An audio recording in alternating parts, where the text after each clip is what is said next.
আপনারা তো দেখতেছেন, অনেক নেতারা বললেন চারিদিকে গ্রামে ওয়ার্ল্ডে যখন দাড়িপাল্লার জোয়ার, মা বোনেরা পুরুষরা বাড়ি বাড়ি যাচ্ছে আর দাড়িপাল্লার কথা বলছে।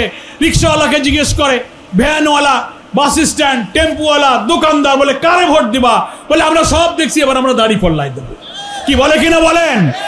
এতে এখন আমার বিএনপির বন্ধুদের মাথাটা একটু ডিস্টার্ব হয়ে গেছে, পাগল হয়ে গেছে। এখন বলার তো কিছু নেই, লোকেরা তো উনাদের চাঁদাবাজ বলতে পারে, দুর্নীতিবাজ বলতে পারে, খুনি বলতে পারে। জামাত ইসলামীকে তো উনারা চাঁদাবাজ বলতে পারে না, খুনি বলতে পারে না, মিথ্যাবাদী, সুদঘুষ বলতে পারে না। বলে কি দেখেন না অনলাইনে জামাত নাকি জান্নাতের টিকিট বিক্রি করে। তা আমি বলি জান্নাতের টিকিট তো আমারই একটা দরকার, কি কারো কাছে থাকে তো একটা দেন।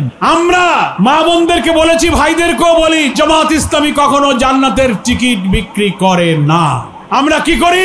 মহান আল্লাহ তাআলা দুনিয়ার মানুষকে কোন পথে গেলে মানুষ জাহান্নামের আগুন থেকে বাঁচবে, কোন পথে গেলে জান্নাতের পথ, আমার আল্লাহ রসুল যে পথ দেখিয়েছেন সেই পথের দাওয়াত আমরা মানুষের কাছে পেশ করি। কোথায় জান্নাতের টিকিট বিক্রি করলাম?